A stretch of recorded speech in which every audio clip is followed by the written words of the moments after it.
Halo guys, assalamualaikum, selamat datang kembali di NN Top 11 Channel. Apa kabar semuanya? Semoga teman-teman selalu sehat dimanapun berada. Hari ini saya akan menjawab komentar dari Bang Agus Alfiansah yang bilang, "Bang, tolong review formasi 3-1-3-2-1 dong. Soalnya seneng sama formasi ini, tapi kadang anehnya lawan tim besar bisa menang, kadang juga lawan tim bawah malah bisa kalah. Saya masih belum paham kekurangan dan kelebihan formasi ini, Bang." Oke. Jadi katanya gitu, guys. Dan hari ini saya akan mencoba membahasnya, guys. Menurut perspektif saya pribadi. Untuk itu buat teman-teman yang penasaran, pastikan kamu simak baik-baik video ini sampai selesai agar teman-teman tidak gagal paham.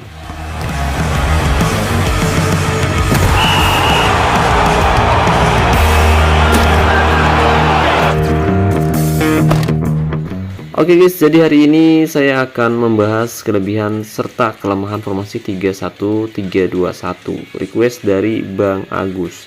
Tapi sebelum saya membahas lebih jauh, saya mau disclaimer terlebih dahulu bahwa apa yang akan saya bahas di dalam video ini murni pendapat saya pribadi, guys. Jadi jika nanti ada teman-teman yang tidak sependapat dengan saya, kamu bisa tinggalkan komentar di bawah video ini.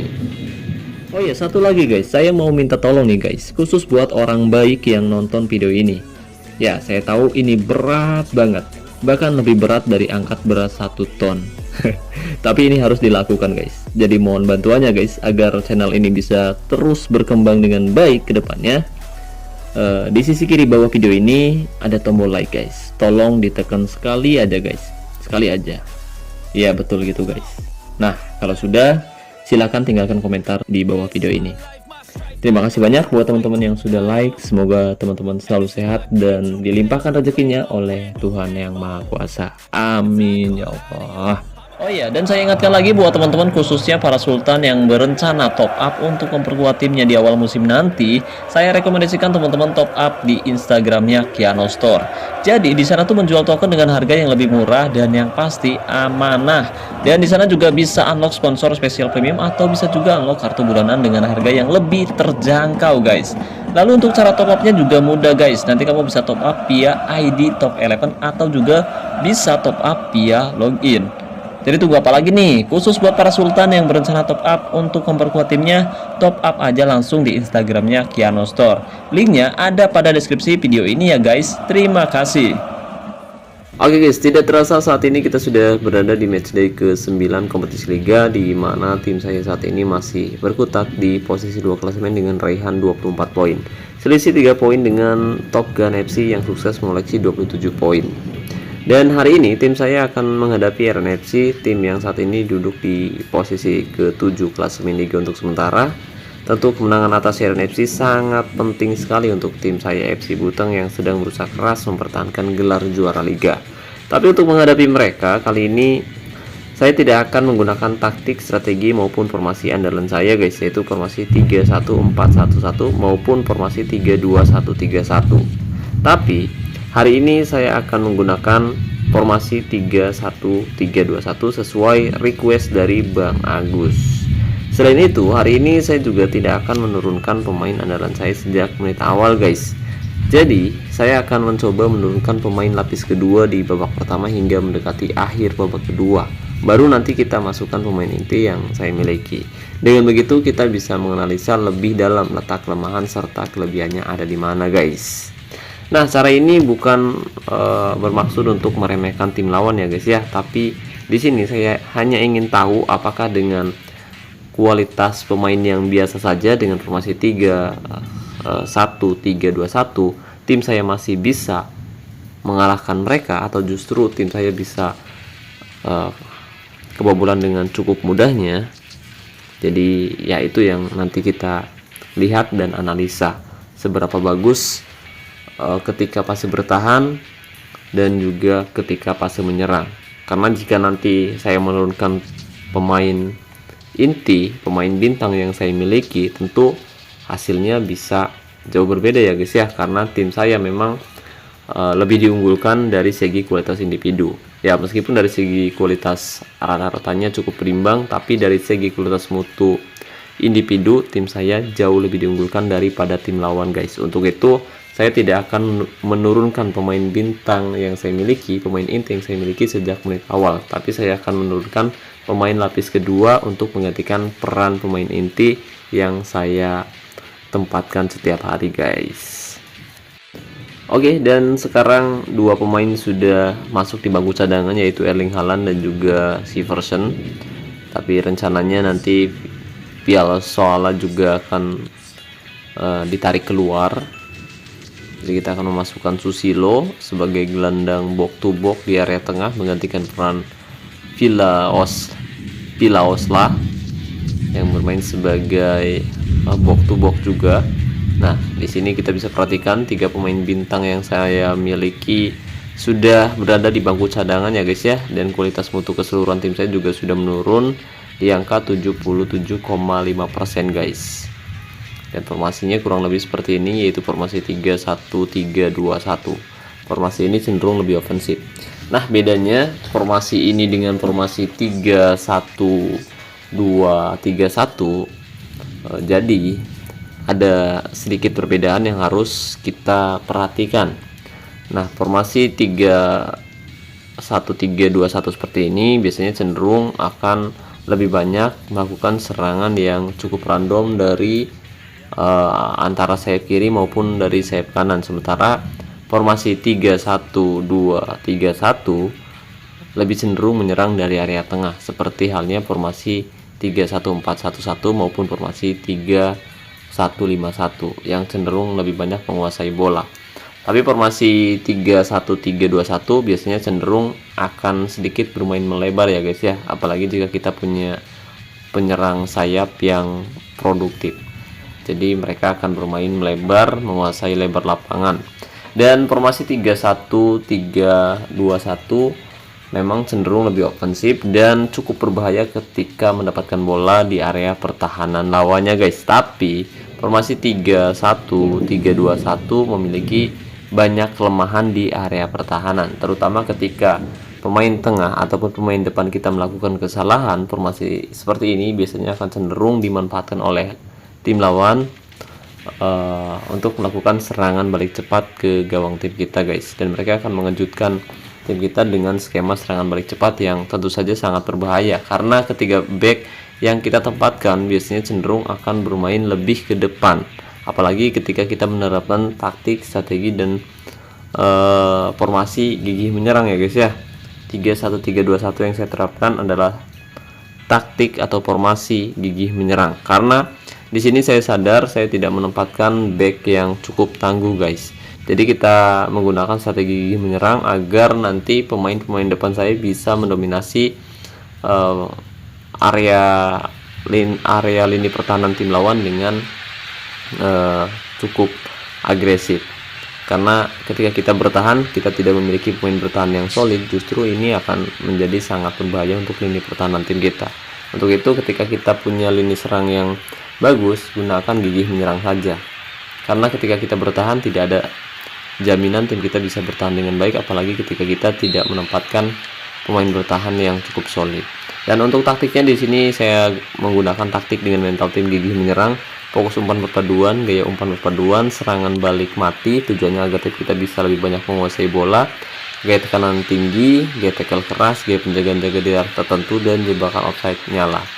Taktik dan strategi seperti ini memang cukup berbahaya dan cukup memiliki resiko yang cukup tinggi, karena ketika kita menerapkan gaya tekanan tinggi itu akan membuat pemain kita mudah kelelahan guys. Sementara gaya tackle keras biasanya akan cenderung membuat pemain kita bermain kasar. Dan sebelum kamu menerapkan taktik seperti ini, usahakan kamu sudah memastikan kondisi pemain kamu fit ya guys ya, terutama pemain inti udah fit minimal di angka 80% ke atas. Atau misalkan kondisi pemain kamu ternyata kurang dari 80, usahakan jangan menerapkan gaya tekanan tinggi guys, tapi gunakan gaya tekanan rendah saja dengan gaya tackle mudah. Soalnya kalau misalkan pemain sudah mulai kelelahan, mereka akan bermain agresif dan cenderung bermain kasar, justru bisa membuat ini pertahanan kita terancam guys. Dan kita sudah perhatikan di sini serangan dilakukan oleh tim lawan, dan kita tadi lupa juga nggak melihat salah satu gol yang dicetak oleh FC Buteng di babak pertama, di awal babak pertama. Kalau nggak salah tadi dicetak oleh Witan Sulaiman, dan skemanya memang cukup baik. Di sini kita bisa perhatikan umpannya memang luar biasa, apalagi jika kita punya skill individu pada setiap pemain depan yang kita miliki cukup bagus, kemungkinan mereka bisa bekerja sama dengan baik. Sementara jika kita tidak memiliki skema kombinasi pemain depan yang bagus, biasanya justru formasi seperti ini bisa sangat beresiko terkena serangan balik cepat. Kita lihat serangan langsung dilakukan kembali, tapi ada beberapa peluang yang gagal dimaksimalkan dengan baik. Itu karena Al-Fatih memang usianya sudah mulai menua, dan saat ini dia memang sudah jarang mencetak gol dari jarak dekat, guys. Kebanyakan dari situasi bola mati.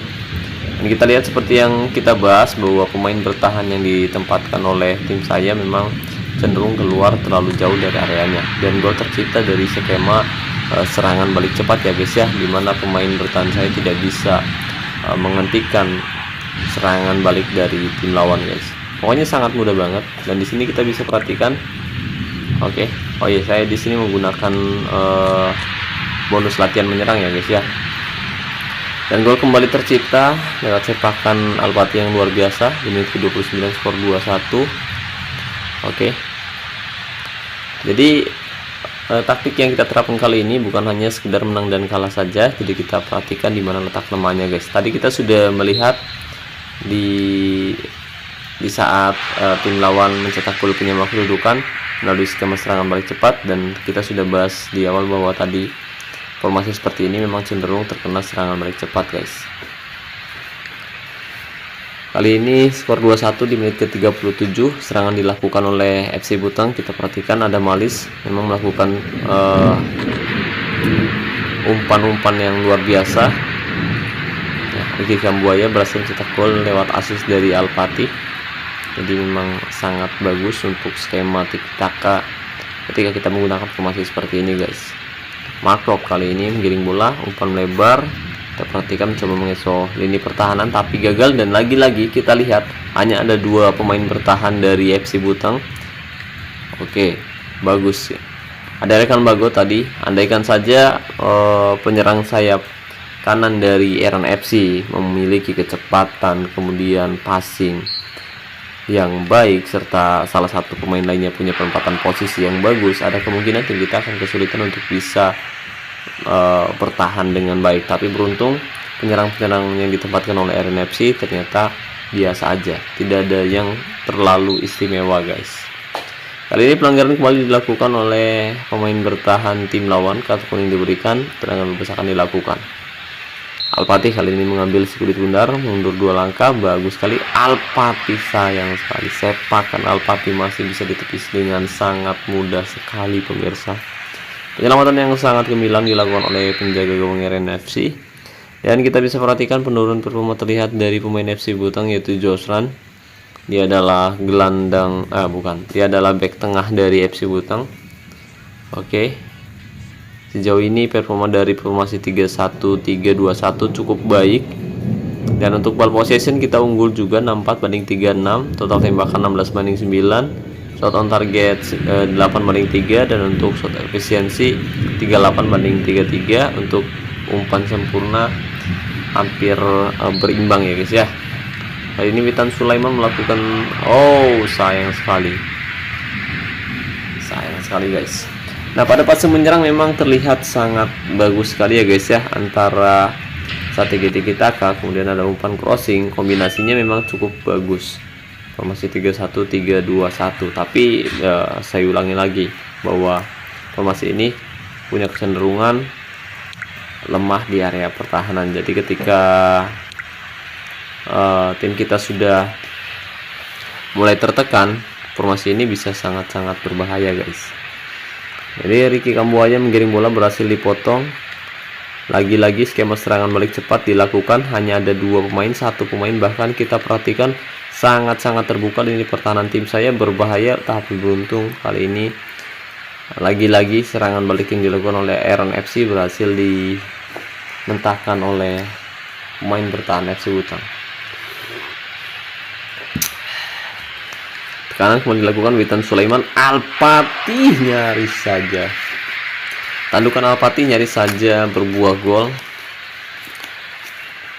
tapi satu kesempatan yang gagal dimaksimalkan. Atau sebenarnya punya banyak kesempatan FC Butang, tapi memang lini serang dari FC Butang tidak begitu tajam lantaran karena pemain inti yang saya miliki tidak diturunkan sejak menit awal.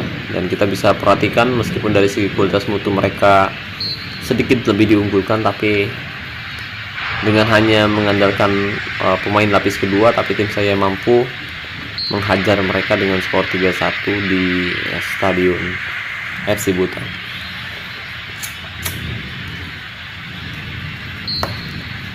Oke, pelanggaran kembali dilakukan. Kali ini Ricky Kambuaya mendapatkan kartu kuning, pemirsa. Tendangan bebas akan dilakukan oleh Jaisi. Berbahaya. Oh, tidak cukup baik sepakan yang dilakukan oleh Jaisi. Di sini kita bisa perhatikan kondisi pemain saya sudah mulai kelelahan karena gaya tekanan tinggi yang dilakukan sejak menit awal hingga mungkin berakhirnya pertandingan. Tapi nanti kita lihat seberapa kelelahan tim saya di menit ke 70-an atau 80-an. Al-Fatih kali ini mengirim bola, bagus sekali Al-Fatih, sepakan yang sangat-sangat keras sekali dilakukan oleh Al-Fatih. Nah, sekarang kita bisa tarik keluar Al-Fatih di menit ke 80-an ya guys ya. Oke, di sini kita sudah unggul 3-1 dan ya memang cukup berat ketika kita sudah tertinggal 3-1 di menit 80-an, tapi sebenarnya ada kemungkinan meskipun sangat kecil. Tapi itu pun jika manajer lawan hadir di sisi lapangan. Al-Fatih kali ini lagi-lagi sepakan Al-Fatih berhasil digagalkan. Menit 82, 4 pemain masuk. Oke, ini adalah pemain bintang yang dimiliki oleh FC Butang, dan kita perhatikan seberapa baik mereka bermain ketika mereka diturunkan sejak di babak kedua. Dan kita perhatikan lagi-lagi mereka berhasil nyaris bisa melakukan serangan melalui skema serangan balik cepat, tapi beruntung lagi-lagi serangan mereka berhasil digagalkan.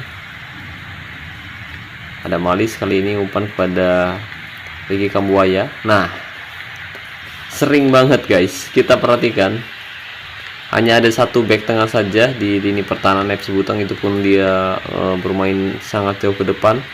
Kita lihat bagus sekali, berbahaya. Wow, ini yang saya bahas tadi guys. Kalau misalkan kita punya penyerang sayap yang produktif, tentu serangan balik ini bisa dimanfaatkan dengan baik.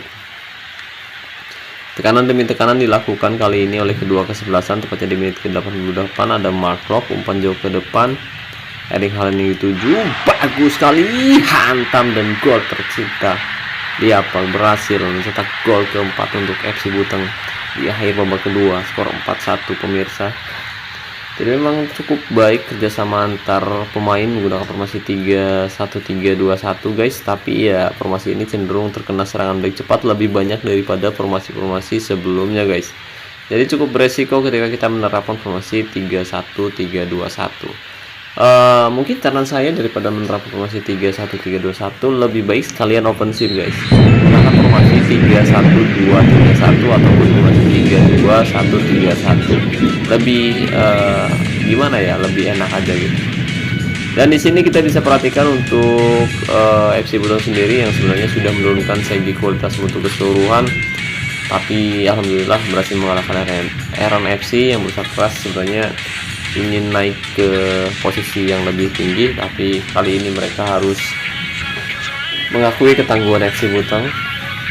Di babak pertama mereka sudah tertinggal 3-0 dan di akhir babak kedua masuknya Liavan berhasil membuat RNFC kembali terpuruk. Dan ya, kemenangan ini tentu sangat berharga untuk tim saya yang sedang berusaha keras untuk bisa mempertahankan gelar juara liga untuk yang ke-16 kalinya guys.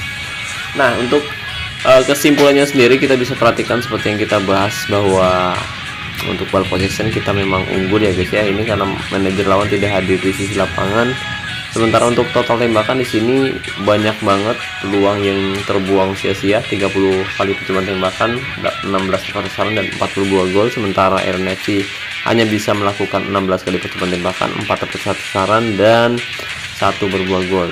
Jadi untuk shot efficiency sendiri sama ya guys ya, cukup berimbang. Oke, di sini kita bisa perhatikan sebenarnya penjaga gawang dari tim lawan bermain sangat luar biasa. Dia bermain sangat bagus. Dan 2 kartu kuning diberikan untuk pemain FC Buteng. Lalu saya ucapkan terima kasih banyak buat Coach Fahrul, Afif Peheki, Mr. Zek Aupa, Sintayong, sama Coach apa nih? Laba-laba. Apa sih namanya itu? Kemudian Coach Michael Arteta, terima kasih banyak atas dukungannya. Berkat dukungan dari teman-teman semua, tim saya berhasil mengalahkan RNFC dengan skor telak 4-1. Oke, jadi kesimpulannya formasi 3-1-3-2-1 memang cenderung bagus untuk menyerang ya guys ya, tapi punya banyak resiko, punya banyak kelemahan di area pertahanan. Jadi ini PR yang harus kita pelajari lah, biar nanti formasi 3-1-3-2-1 bisa solid untuk menyerang maupun bertahan. Oke, jadi untuk sistem build up-nya memang cukup baik, tidak diragukan lagi. Formasi ini memang membuat lini serang menjadi produktif, tapi lini tengah yang diisi oleh pemain biasa saja justru mudah dilewati, dan juga pemain bertahan ya guys ya, mereka bermain sangat luar biasa. Dan selanjutnya kita akan menghadapi tim di babak grup Liga Champion. Mudah-mudahan kita berhasil mengalahkan mereka. Oke, jadi berkat kemenangan atas RNFC, tim saya berhasil meraih poin sama dengan Top Gun FC yaitu 27 poin, tapi mereka unggul untuk produktivitas gol dan kebobolannya guys. Jadi mereka berhak duduk di posisi 1 klasemen liga untuk sementara. Dan mungkin itu saja yang bisa saya bahas kali ini. Semoga pembahasannya bermanfaat. Terima kasih banyak buat teman-teman yang telah menonton video ini sampai selesai. Terima kasih juga buat membership kanan TV Eleven. Terima kasih buat partnership kanan TV Eleven YouTube Piano Store. Dan saya ucapkan terima kasih banyak buat teman-teman yang selalu mendukung dan mendoakan saya sejauh ini. Wassalamualaikum warahmatullahi wabarakatuh. Salam olahraga, salam TV Eleven Indonesia.